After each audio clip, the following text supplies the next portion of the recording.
রোশনাইয়ের সাথে করা অন্যায়ের শাস্তি হাতে নাতে পেল সুরঙ্গমা। সম্পূর্ণ জানতে ভিডিওটিতে একটি লাইক করে দেখতে থাকো।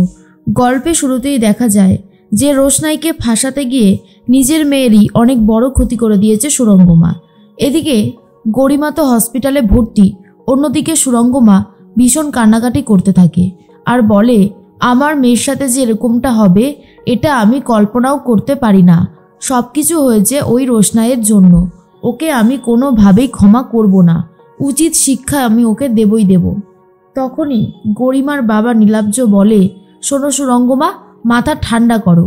বিপদে পড়লে মানুষ সব থেকে বেশি ভুল করে, আর তুমি যা শুরু করেছো তাতে কিন্তু হিতের বিপরীত ছাড়া আর কিচ্ছু হবে না। তাই বলছি দয়া করে একটু শান্ত হও। কিছুতেই সুরঙ্গমা নিজেকে শান্ত করতে পারে না। তখনই আরণ্যকের বাবা বলে, আমরা আছি তো সবাই, আমরা ঠিক একটা ব্যবস্থা করব, আপনি এত চিন্তা করবেন না, সব কিছু ঠিক হয়ে যাবে। সুরঙ্গমা বলে, আমার খুব ভয় করছে, আমার খুব টেনশন হচ্ছে, আমার মেয়ে সুস্থ হয়ে যাবে তো? তনুশ্রী বলে, ওর কোনো ক্ষতি হতে পারে না, দরকার পড়লে আমরা বেস্ট ডক্টরের কাছে যাব, কিন্তু ওকে আমরা সুস্থ করবই। এর মধ্যেই বাড়িতে সবাই রোশনাইকে কথা শোনাতে থাকে, বিশেষ করে ঠাম্মি। আর তখনই ঠাম্মি বলে, এটা তুমি কি করলে রোশনাই? তুমি আমাদের হবু বৌমাকে এইভাবে মারার চেষ্টা করলে? রোশনাই তখন বলে, এইসব তুমি কি বলছো? আমি কখনোই এরকম করতে পারি না। গরিমা দিদি তো আমার দিদিই হয়, দিদির সাথে কি বোন কখনো এরকম অন্যায় করতে পারে? তখন ছোটু বলে, মা তুমি যেটা করছো সেটা অন্যায় করছো, এইভাবে রোশনাইকে কথা শোনাতে পারো না। যেটা হচ্ছে সেটা একদমই ঠিক হচ্ছে না, এতে রোশনাইয়ের কোনো দোষ নেই। ঠাম্মি তখন বলে, ওরই দোষ আছে, ও এটা সহ্য করতে পারছিল না, তাই এত বড় একটা অন্যায় করেছে। অন্যদিকে বড় মা বলে, ভগবান আছে, ভগবান সবটা জানে রোশনাই কি করেছে আর কি করেনি। আরণ্যক আর গরিমার বিয়েটা যদি হওয়ারই থাকতো তাহলে রোশনাই বাধা সৃষ্টি করতে চাইলেও কোনো বাধাই সফল হতো না, ওদের বিয়েটা ঠিক হয়েই যেত। এর মধ্যেই জেঠুমণি তখন বলে, ঠিক কথাই বলেছ, আর আমার মনে হয় গরিমা সুস্থ হয়ে যাবে, গরিমা সুস্থ হবার পরেই ওদের বিয়েটা হলে ভালো হবে। এর মধ্যেই ডাক্তারবাবু চলে এসেছে, আর তখনই সুরঙ্গমা বলে, বলুন না ডাক্তারবাবু, সব ঠিক আছে তো? ডাক্তারবাবু বলে, দেখুন অনেকটা ইনজুরি হয়েছে, আমরা চেষ্টা করছি, ওনাকে এখন বার্ন ডিপার্টমেন্টে নিয়ে যাওয়া হবে, প্রয়োজন পড়লে প্লাস্টিক সার্জারিও হতে পারে। এটা শোনার পর গরিমার কথা ভেবে খুব কষ্ট পায় সুরঙ্গমা, আর বলে, কি বলছেন কি? ডাক্তারবাবু বলে, হ্যাঁ আমি একদম ঠিক কথাই বলেছি, ওনার কন্ডিশন খুব একটা ভালো নেই, অনেকটাই পুড়ে গেছে, এবারে ট্রিটমেন্ট করতেও তো সময় লাগবে। আরণ্যক বলে, কত সময় লাগবে? ডাক্তারবাবু বলে, মোটামুটি 15-20 দিন তো ধরে রাখুনই। এরপর সুরঙ্গমা বলে, ওর তো আজ বিয়ে ছিল, কি হবে তাহলে? ডাক্তার বলে, তাহলে এক কাজ করুন, ওর বিয়েটাই আপনি বরং দিন, আর এদিকে যে ওর লাইফ নিয়ে টানাটানি পড়ছে সেই বেলা।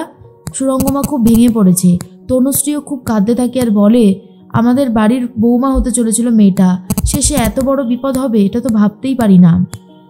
আরণ্যকের বাবা বলে, ডাক্তারবাবু 15-20 যত দিন লাগে নিন, কিন্তু আমার মেয়েকে সুস্থ করে দিন, ও আমার পুত্রবধূ নাও, আমার মেয়ে, ওকে সুস্থ হতেই হবে। ডাক্তারবাবু বলে, দেখুন আমি তো চেষ্টা করছি আমার মতন করে, দেখছি কতদূর কি করা যায়, তবে অবস্থা কিন্তু ক্রিটিক্যাল। আর বিয়ের কথা বলছেন, আগে সুস্থ হবে তারপর তো বিয়ে করবে। জাহ্নবী বলে, শেষ পর্যন্ত গরিমার এত বড় ক্ষতি করে দিল ওই রোশনাই। নীলাব্জ বলে, তোমার কোথাও একটা ভুল হচ্ছে জাহ্নবী, রোশনাইয়ের চোখ আমি দেখেছি, ও কখনোই মিথ্যে কথা বলে না, আর ও কখনোই গরিমার এত বড় ক্ষতি করতে পারে না, মানুষ চিনতে আমার এতটা ভুল হয় না। সুরঙ্গমা বলে, ও নয়তো কে করেছে আমার এত বড় ক্ষতি, ওকে আমি ক্ষমা করব না, জেলের ঘানি টানিয়ে তবেই ছাড়ব। নীলাব্জ বলে, রাগের মাথায় সিদ্ধান্ত নিলে সেটা সবসময় ভুল সিদ্ধান্তই হয়, তাই বলছি দয়া করে তুমি একটু শান্ত হও, আর এত বাড়াবাড়ি করো না। একটা সমস্যা হয়েছে সেটা মিটে যাবে, কিন্তু একটা সমস্যা থেকে আরেকটা সমস্যা বাড়ালে ঝামেলা বাড়বে বই কমবে না।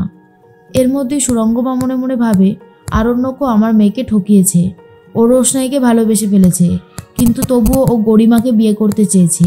এই অন্যায়ের জন্য আমি ওকে কখনোই ক্ষমা করব না, এই শাস্তি ও ভোগ করবেই করবে, আমি দেব, নিজের হাতে শাস্তি দেব রোশনাইকে আর আরণ্যককে, শুধু গরিমা একবার সুস্থ হয়ে যাক।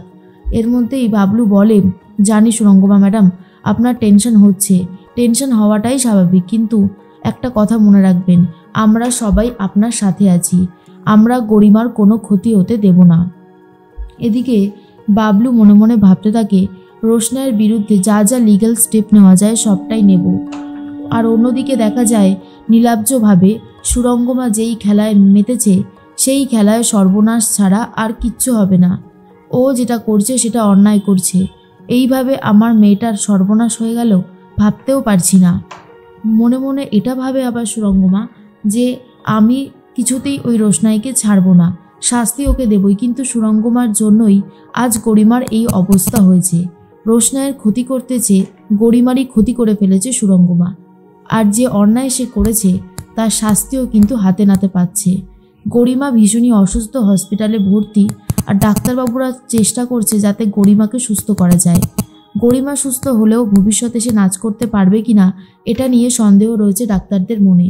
আর এটা যখনই সুরঙ্গমা জানতে পেরেছে তখন থেকেই আরও বেশি করে চিন্তা করতে থাকে আর ভাবে, আমার মেয়ের নাচ হলো প্রাণ, ও যদি নাচতে না পারে তাহলে ও ভেতর ভেতর শেষ হয়ে যাবে। নীলাব্জ বলে, আচ্ছা তুমি সবসময় কি এগুলো ভেবে যাবে? মেয়েটাকে তো আগে সুস্থ করতে হবে, মেয়েটা যদি সুস্থ না হয় তাহলে কি করে হবে?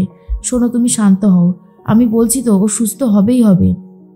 এর মধ্যেই ছোটু বলে, রোশনাই যাও, ওপরে যাও, গিয়ে বিশ্রাম নাও, তোমার ওপর থেকেও তো কম ধকল গেল না, আমরা সবাই তো ছিলাম, আমরা দেখেছি ঠিক কী কী হয়েছে, তাই তুমি এসব নিয়ে একদম ভেবো না, আমরা সবাই মিলে তোমার সাথে আছি।